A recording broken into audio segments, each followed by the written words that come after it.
जय माँ परमेश्वरी। मैं डोलामणि देवांगन बैकुंठपुर रायगढ़ छत्तीसगढ़ से हूँ। सबसे पहले सभी देवांगन भाइयों एवं माता भक्तों को प्रणाम। बोलिए श्री परमेश्वरी माई की जय। जय देवांगन, जय महाजन। आज मैं देवांगन पुराण के अंतर्गत एक विशेष कथा को लेकर आप लोगों के समक्ष आया हूँ। सबसे पहले हम जानते हैं कि देवांगन पुराण क्या है। उत्तर में निवेदन है कि जो देवांगन के बारे में गाथा है उसे देवांगन पुराण कहते हैं। जैसे कि गणेश पुराण में गणेश जी की महिमा का गुणगान है, ब्रह्म पुराण में ब्रह्मा जी की महिमा का गुणगान है, विष्णु पुराण में श्री विष्णु जी की महिमा का गुणगान है, शिव पुराण में शंकर भगवान की महिमा का गुणगान है, नारद पुराण में नारद मुनि की गाथा है। इन सब पुराणों अर्थात 18 महापुराणों की रचना श्री व्यासदेव जी महाराज के द्वारा किया गया है। लेकिन देवांगन पुराण की रचना देवांगन भाई अर्थात गंगोली राव के द्वारा आज से लगभग 300 वर्ष पहले किया गया है। चूँकि देवांगन पुराण में माता परमेश्वरी की जन्म विशेष है, वैसे माता परमेश्वरी जन्म कथा कोई ठीक नहीं कह सकते हैं। माँ आदि भवानी हैं, सबसे पहले की हैं। माता परमेश्वरी ज्योति स्वरूपा है, न रंग न रूप। यह व्यक्त का विषय नहीं है, अव्यक्त है, अकथ है, अनामी है, प्रकृति के परे हैं, अलख निरंजनी निराकार स्वरूपी हैं। सगुण साकार रूप में इन्हें कोई कारी माई कन्हई कहते हैं, रात माई कन्हई कहते हैं, नोनी माई कन्हई कहते हैं तथा इनकी तीनों रूपों की विशेष व्याख्या होती है। कमलावती माता, विमलामती माता तथा अंगारमती माता, कहीं कहीं इंद्रावती माता भी कहकर जनाया गया है। लेकिन माता परमेश्वरी तो एक ही हैं, जो जिस भावना से पूजे। वही लक्ष्मी हैं, वही सरस्वती हैं, वही पार्वती हैं, वही माता सीता हैं, वही माता द्रौपदी हैं, वही माँ सावित्री हैं आदि। आज देवांगन पुराण की कथा को सार रूप में थोड़ी सी जानकारी आप लोगों के समक्ष रखता हूँ, जो सभी को प्रायः ज्ञात है। देवांगन पुराण में सृष्टि की रचना, सब देवों की उत्पत्ति, ऋषियों की उत्पत्ति तथा दीपचंद देवांगन का जन्म, माता हरिणी का जन्म, दीपचंद के संग माता हरिणी का विवाह आदि, दीपचंद द्वारा वस्त्र का निर्माण, गोत्र की उत्पत्ति तथा माता की पूजा की जानकारी मिलती है।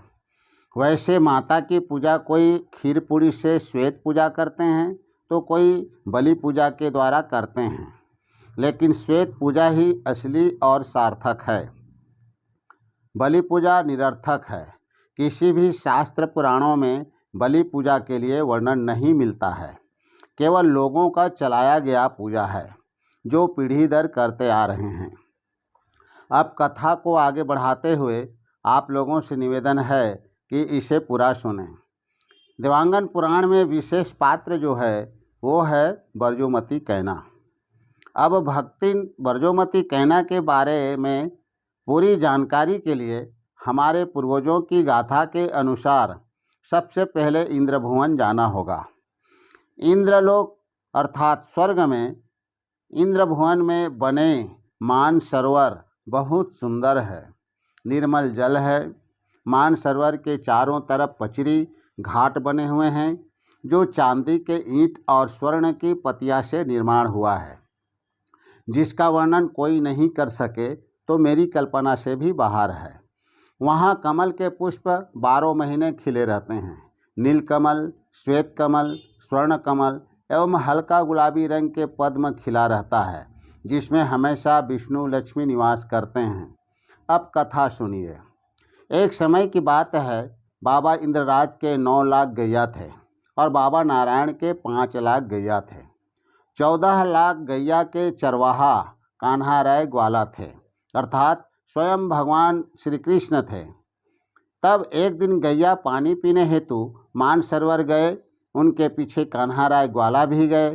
तब क्या देखते हैं कि एक पुरैन के पान अर्थात कमल फूल के पत्ता में एक बालक मस्त खेल रहा है, जिसे देख तुरंत दौड़ते दौड़ते कान्हाराय ग्वाला बाबा इंद्र के पास पहुंचते हैं और कहते हैं, बाबा, मानसरोवर में एक चमत्कार हो गया है। बाबा इंद्र के पूछने पर कहते हैं कि एक पुरैन पत्ता में एक काला रंग का बालक खेल रहा है। तब बाबा इंद्र और इंद्राणी तथा कुछ लोग मिलकर मानसरोवर पहुंचते हैं। बाबा देखते हैं, तब मंत्री से कहते हैं कि बालक को लेके आओ।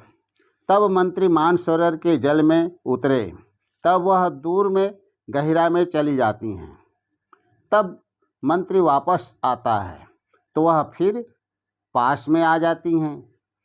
तब स्वयं बाबा इंद्र मानसरोवर में जाते हैं और देखते हैं कि कन्या है। उसे स्वर्ण के थाली में रख कर माता इंद्राणी को देती हैं और बाबा मन में सोचते हैं कि माता का अवतार हुआ है और अपने भुवन में अपने पास रख के पालन पोषण करते हैं। कुछ समय पश्चात अब माता वहाँ अनेक प्रकार की लीला करती हैं। देखते ही देखते 7 बरस की हो गई। एक दिन बाबा इंद्र से कहती हैं कि बाबा, मैं मृत्यु लोक में जाऊंगी। बाबा पूछते हैं, क्या करने जाओगी वहाँ? तब माता नोनी माई कन्हाई कहती है कि त्रिया गुहार उनका निस्तार हेतु जाऊंगी, दुखिया लोगों के दुख का निवारण हेतु मैं जाऊंगी। बाबा कहते हैं, बेटी, तुमको माता समझकर, बेटी समझकर समझा रहा हूँ कि वहाँ मत जा, क्योंकि वहाँ के लोग मूर्ख हैं, अज्ञानी हैं, तुम्हारे पूजा नहीं कर पाएंगे, तुम्हारी महिमा को नहीं जान पाएंगे। तब माता कहती हैं कि मैं तुम्हारे बात को नहीं मानूंगी और जाने के लिए जिद करती हैं। बहुत दोनों में वार्तालाप होती है। मैं कथा को बढ़ाना नहीं चाहता, सार रूप में ही बताना चाहता हूँ।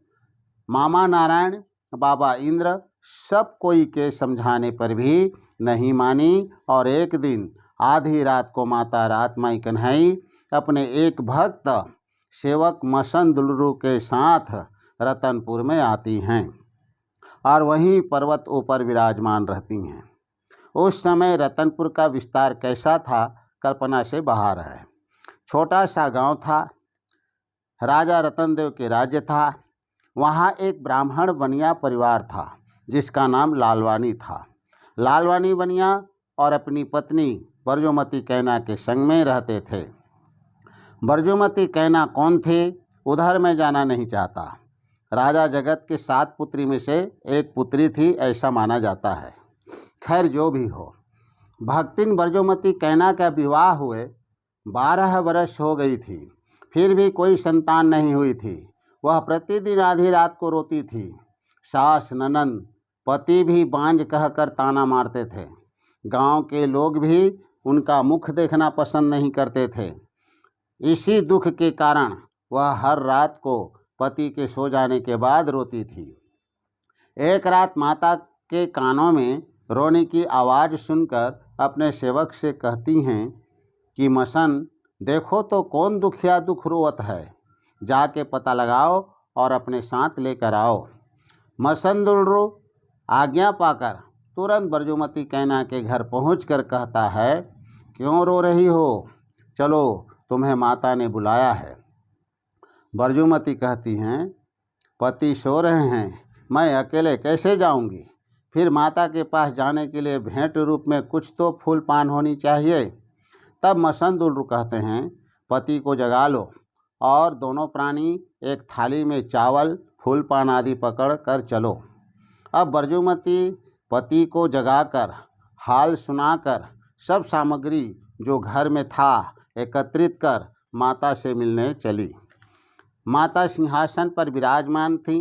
वहां जाकर दोनों प्राणी यथाशक्ति तथा भक्ति के अनुसार चावल, फूल पान आदि से पूजा कर दंडा शरण प्रणाम कर रोने लगे। तब माता कहती हैं, उठो उठो, क्यों रह रही हो, सब हाल सुनाओ। तब बरजुमती हाथ जोड़कर कहती है, माँ, मैं बहुत दुखियारी हूँ। 12 वर्ष हो गए हमारी शादी हुए, लेकिन अभी तक कोई भी संतान नहीं हुआ है। मुझे बांझ बांझ कह कर ताना मारते हैं, सभी दुख कह सुनाई। तब माता दयालु कृपा करके कहती हैं, मैं तुम्हें एक पुत्र दूंगी, लेकिन बदले में तुम्हें मेरी पूजा करनी होगी। तब कैना कहती है, हाँ माँ, मेरा पुत्र होगा तो मैं अवश्य तुम्हारी पूजा करूंगी। आशीर्वाद देकर माता कहती हैं, जाओ घर जाओ। मसन से पहुंचाने के लिए कहती हैं। मसन घर तक पहुंचाकर माता के दरबार में वापस आकर माता के सेवा में लग जाता है। बरजुमती कैना इतनी पवित्रता से पूजा किया करती थी कि शायद आज कोई भी ऐसा कर पाता हो। प्रतिदिन घर की लिपापोती कर स्नान करके रोज धुली हुई वस्त्र पहनती थी और माता की पूजा किया करती थी।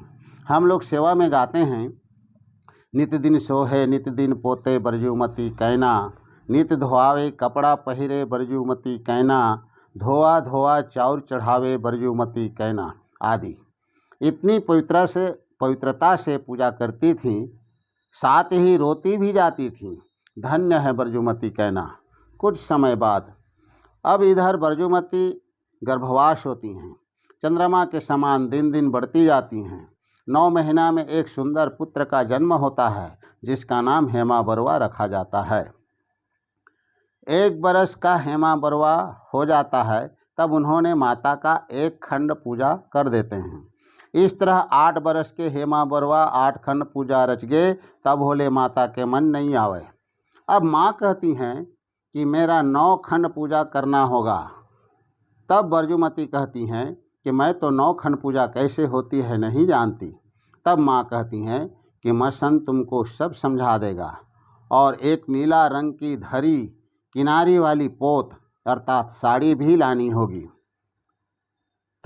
कथा लंबा होने के कारण पूरा व्याख्या नहीं कर पा रहा हूँ, इसके लिए श्रोताओं मुझे क्षमा करेंगे। तब बरजुमती कहती है कि वह साड़ी कौन तैयार करेगा। तब माता ने अपने अंग के मैल से एक पुत्र की गढ़ना की, फिर उसमें जीव का प्राण प्रतिष्ठा कर उसका नामकरण किया गया, गोत्र प्रदान किया गया, और भगवान विश्वकर्मा द्वारा कपड़ा बनाने का सारा औजार सामग्री और कैसे तैयार होगा, किससे तैयार होगा, उसकी युक्ति जानकारी बताई गई। इन सबों की कथा हम दूसरे भाग में लेकर आएंगे। बाकी देवांगन पुराण में आप लोगों ने सुना ही होगा। अब माता का 9 खंड पूजा अर्थात रातमय की चिंत पूजा कैसे संपन्न होता है, यह सब दूसरे भाग में जानेंगे। यह थोड़ी सी सेवा आप लोगों के सामने रखा, इसमें बहुत सी त्रुटियां भी होगी, या जो कुछ भी गलती होगी इसके लिए क्षमा चाहता हूँ। यह कथा कैसी लगी कृपया कमेंट बॉक्स में लिख कर भेजें। यह जानकारी धर्म का प्रचार हेतु बनाया गया है। जरूर सुनें, शेयर करें। जय माँ परमेश्वरी।